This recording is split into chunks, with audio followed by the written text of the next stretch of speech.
We've completed the Old Testament on our run through the Bible, as we're taking 10 steps through the Bible story. But before we move on to the New Testament, let's review what we've done so far. Thanks for listening to the Bible Brief. In step 1, we saw God create the universe and everything in it, and we saw him place the first humans, Adam and Eve, in a lush garden, full of everything they needed. But things soon went wrong. Adam and Eve, being tempted by the serpent Satan, take the fruit from the forbidden tree. They experienced spiritual death or separation from God, and they experienced eventual physical death as well. But in the midst of this, we saw the first of God's many promises in the Old Testament. God promises that a descendant of the woman would come and deal a deadly blow to the serpent, yet would suffer a blow from the serpent as well. Remember, this is from Genesis 3, verse 15. In step 2, Eve's descendant or seed had not yet come, and so we meet Abraham. Abraham is the one to whom God promises 3 things in the Abrahamic covenant: the land, the seed, and the blessing to the nations. This was the land of Canaan, many seed or offspring that would make up a nation, and that one of those seed would defeat his enemies and bless all the nations of the world. In this Abrahamic covenant, God added a layer to the promise of the seed of Eve. The seed of Eve is the same seed of Abraham, who will bless the world and defeat his enemies. In step 3, we saw the descendants that God promised to Abraham have become a nation. They are enslaved in Egypt. God calls Moses to lead the people out of Egyptian slavery, and Moses demands that the Pharaoh let the Israelites go. Yet Pharaoh resists, and God sends 10 plagues upon the nation to show his power to save his people.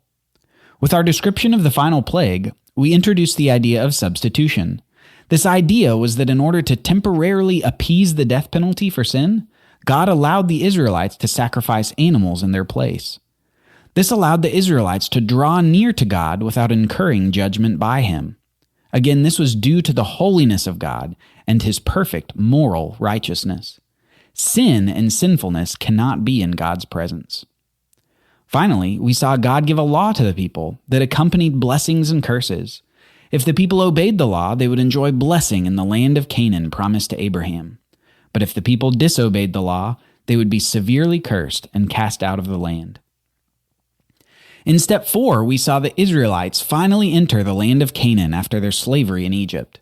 Eventually, they demanded a king be placed over them, and we saw the first 3 kings of united Israel: Saul, David, and Solomon. In this episode, we highlighted the Davidic Covenant that put more layers on God's promises.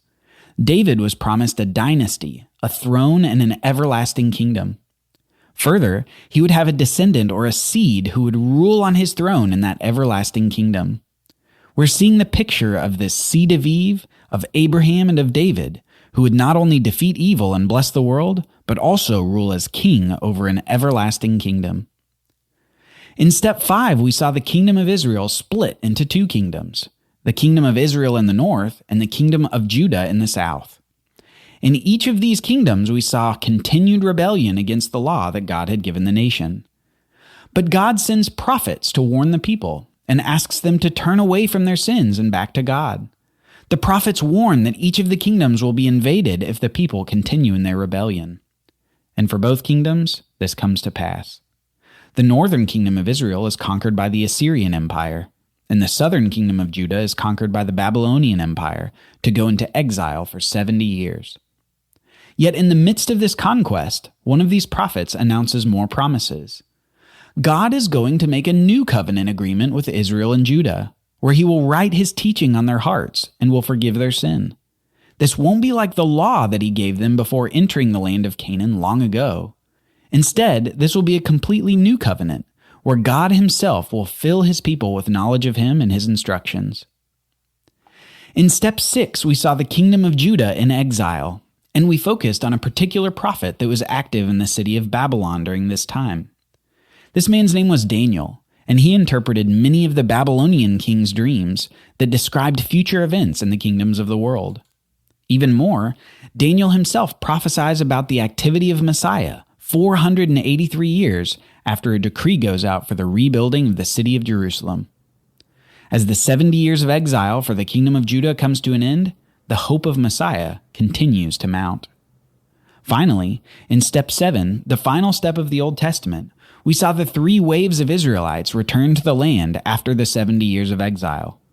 This was concurrent with an attempted holocaust of the Jews at the bidding of an evil man Haman that was thwarted by the beautiful Jewish queen of Persia named Esther. God saved his people through whom his promises would be fulfilled. Finally, we saw the official decree for the rebuilding of Jerusalem issued in 444 BC.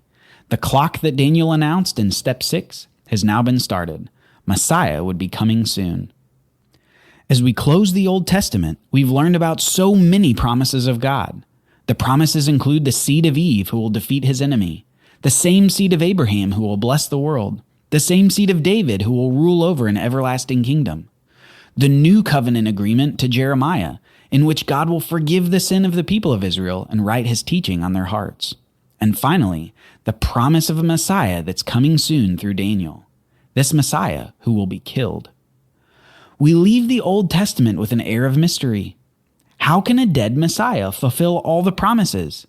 How can a dead Messiah rule over an everlasting kingdom?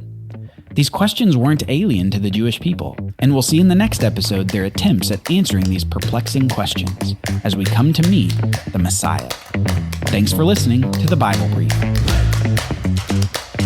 Do you have a question about the Bible? It could be featured on a future show. You can submit a question by going to our website, BibleLiteracyFoundation.com, and clicking on the podcast page. There you can submit a text or audio question. We'd love to hear from you. The Bible Brief is brought to you by the Bible Literacy Foundation, dedicated to helping people like you learn the Bible.